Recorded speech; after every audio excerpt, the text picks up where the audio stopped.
Ever land on a plane and hear that strange whirring or humming sound? It's a common curiosity among passengers. That noise usually comes from hydraulic pumps working hard to manage the brakes, flaps, and doors. These systems are crucial for smooth post-landing operations. And in some aircraft, you might even hear a Ram Air Turbine, or RAT, kicking in.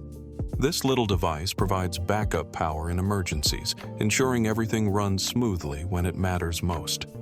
So, next time you hear that sound, remember it's just the plane's way of keeping you safe and sound on the ground. Isn't that fascinating? Follow for more such facts.